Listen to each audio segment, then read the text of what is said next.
Kita lihat lagi pembagian hadis. Tadi ada marfu, mauquf, maktub.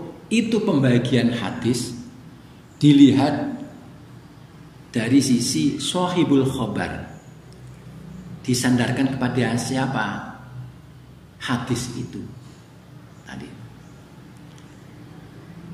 Kepada Nabi, disandarkan kepada sahabat, disandarkan kepada tabi'in. Selanjutnya kita mengenal pertanyaan kemarin. Ada sahih, hasan, dhaif. Ini hadis ditinjau dari sisi kualitas. Dari sisi kualitas. Binisbati ila rutbatil hadisi. Kualitas hadis. Ada sahih, ada hasan, ada dhaif. Nah, ini yang menjadi pokok bahasan ini nanti ya harus melewati sahih dulu. Setelah kita paham sahih, baru kita membahas masalah dhaif. Baru membahas masalah dhaif.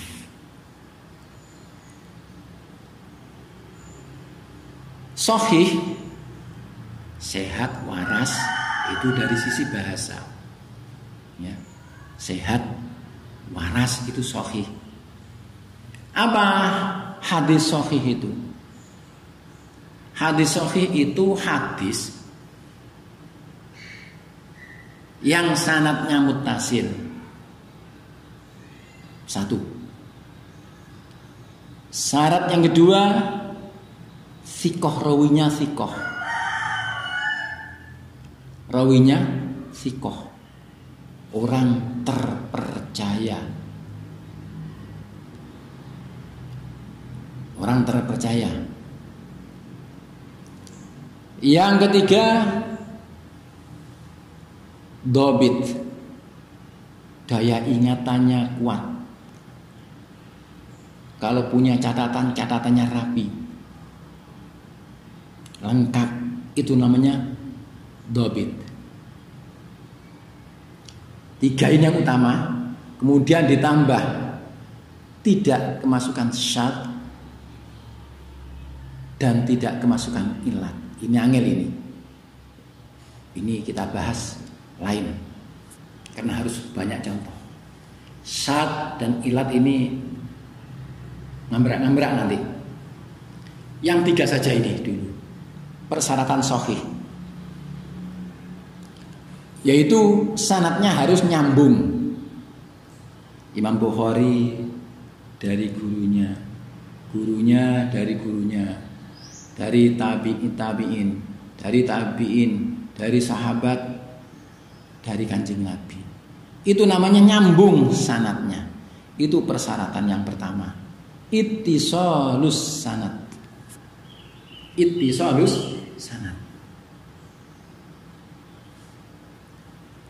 Kalau tidak muttasil, dhaif. Nah, gitu nanti. Kalau tidak muttasil, dhaif. Enek sing ilang siji nama. Umpama imam siapa? Imam Abu Dawud dari gurunya. Dari gurunya terus hilang, dari gurunya atas lagi, enek sing hilang. Maka namanya tidak muttasil. Tidak muttasil. Persyaratan harus ittisalus sanad. Persyaratan yang kedua adalah warwatuhu thiqah. Thiqatun kalau jamak. Rawinya thiqah, terpercaya. Orang yang kredibilitasnya tinggi. Tidak pernah ya ngelone wong, tidak pernah mencuri, tidak pernah thiqah namanya. Pernah menipu hilang sudah thiqahnya. Ini ukuran hadis. Warwatu thiqatun. Imam Bukhari dari gurunya orang thiqah. Gurunya dari gurunya ke atas thiqah juga. Thiqah juga, thiqah juga. Kita mengenal Ibnu Syihab Az-Zuhri seorang alim.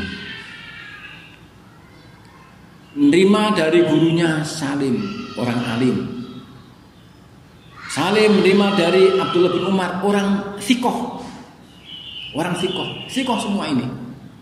Alim thiqah. Itu persyaratan yang kedua. Persyaratan yang kedua, angel. Mencari orang thiqah sekarang itu angel. Perilakunya, ucapannya bisa dipertanggungjawabkan. Angel. Bisa menjaga muru'ah, kehormatan pribadi. Ya. Yang warung biasa, tapi nek jigrang itu sudah menghilangkan muru'ah. Thiqah, terpercaya.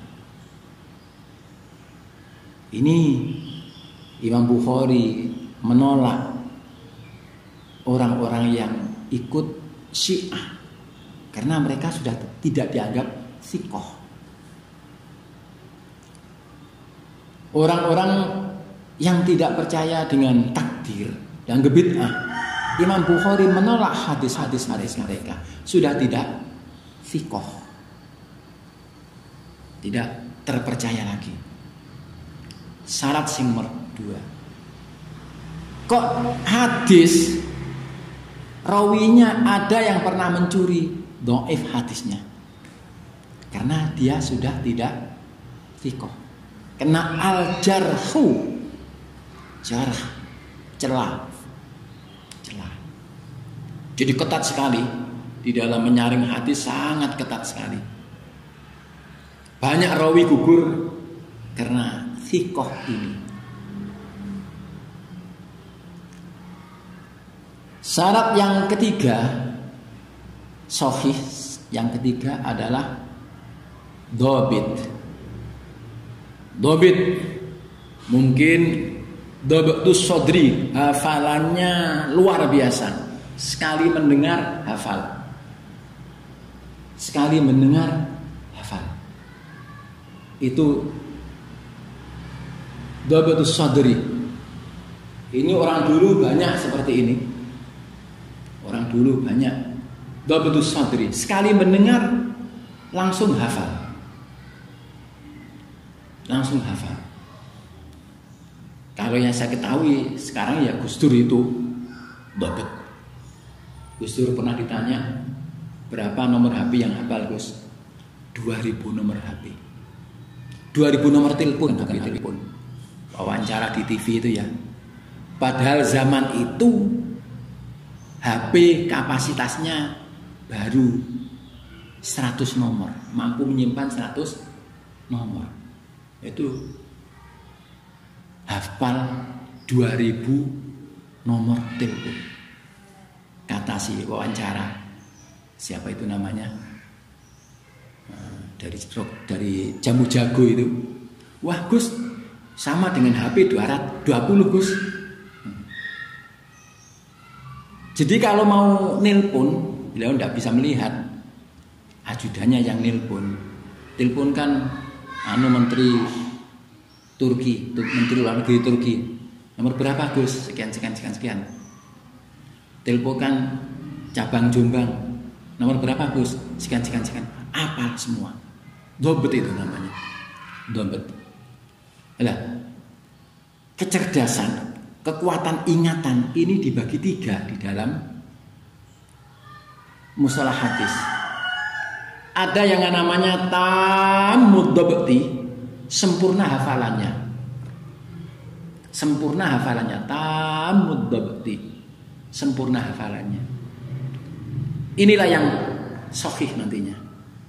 Wong semua hafalannya sempurna, sahih hadisnya. Yang kedua, hafudz dobti, enteng, tipis hafalane. Ya hafalan tapi tidak luar biasa. Itu hadisnya nanti hasan. Hadisnya hasan. Yang ketiga, su'ud dhabti. Elek apalane. Elek apalane. Maksudnya ini ukurannya ahli hadis ya, bukan ukuran kita. Kalau ukuran kita ini hampir semuanya masuk su'ud dhabti. Karena kita nomor telepon saja wae dhewe sing diapali. Wong tuane sing diapali. Lainnya wis gak ero. Ya. Lainnya gak ero. Daya ingatan kita namanya su'ud dhabti. Ini nek zaman biyen hadis kita disebut dhaif. Karena kita su'ud dhabti. Kalau misalnya setengah hafalan, ya hafalan, tapi pinter ya, tapi gak luar biasa. Hadisnya hasan. Hasan. Kalau tamu dhabti itu sahih. Nek khafud dhabti hasan. Nek su'ud dhabti dhaif. Dhaif karena jadi dhaif nanti banyak ya. Dhaif nanti banyak. Pertanyaan kemarin, dhaif banyak, mungkin yang jelas tidak memenuhi persyaratan sahih atau hasan. Artinya begini, persyaratan kan 3 tadi ya, yang kita sebutkan 3, yang sat dan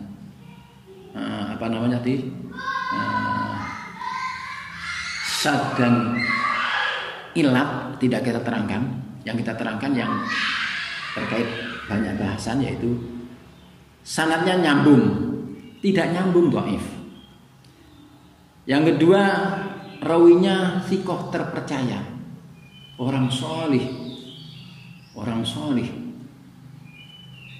Kalau tidak solih, dhaif. Jadi persyaratan. Kemudian persyaratan sahih sekaligus persyaratan hasan sama nanti. Yang ketiga, dhabt. Kalau sempurna hafalannya sahih, kalau tidak sempurna hafalannya hasan. Tapi ini elek apalane dhaif. Kita ini menurut pandangan saya berarti kita ini masuk pada su'ud dhabti. Ini ukuran wong biyen ya, ukuran orang dulu. Wong biyen krungu langsung hafal. Imam hadis, Imam Bukhari itu 300.000 hadis hafal sak sanate. Bayangkan. Imam Muslim sama 300.000 hadis hafal sak sanate. Rata-rata dulu seperti itu. Bukan 10 hadis kita paling hafal hadis siji loro, itu pun tanpa sanad. Paling an Abdullah bin Umar radhiyallahu anhu qala Rasulullah innamal amal binniyat rawahul Bukhari. Nah, paling ngono awake dhewe. Siji loro hadis. Tapi yang tamud dhabti nama ribuan orang hafal. Si A dari si B dari si C. Lah yang ini si Z dari si Anu dari hafal semua itu. Hafal semua. Itu namanya tamud dhabti. Kalau tidak hafal luar biasa, punya catatan lengkap tentang hadis satu itu atau berapa hadis, maka itu namanya tamud dhabti. Bil kitabah. Ini persyaratan hadis sahih, termasuk hasan. Bedanya hadis sahih dan hasan itu terletak pada tamud dhabti dan khafud dhabti. Sempurna hafalannya sahih, nek ringan hafalannya hasan. Jadi sahih dan hasan sama persyaratannya. Kaji titik montok. Kalau tidak memenuhi tadi, dhaif. Ora mutasil dhaif, tidak thiqah dhaif, tidak dobit, dhaif, tidak mutasil, macam-macam yang akeh, dhaif. Nanti asyad dan ilat nanti kita bahas tersendiri bahasanya. Barangkali kita bisa memahami hadis ditinjau dari sisi apa. Oh, pemilik khobar namanya ada marfu, mauquf, maqtu. Oh, dinilai ditinjau dari sisi tingkatan hadis, ada sahih, ada hasan, ada dhaif. Barangkali pertanyaan yang banyak kemarin sekitar itu sudah terjawab semua. Nanti kita bahas mutawatir dan seterusnya. Barangkali itu yang bisa kita sampaikan. Kurang lebihnya mohon maaf. Ihdinas siratal mustaqim. Assalamualaikum warahmatullahi wabarakatuh.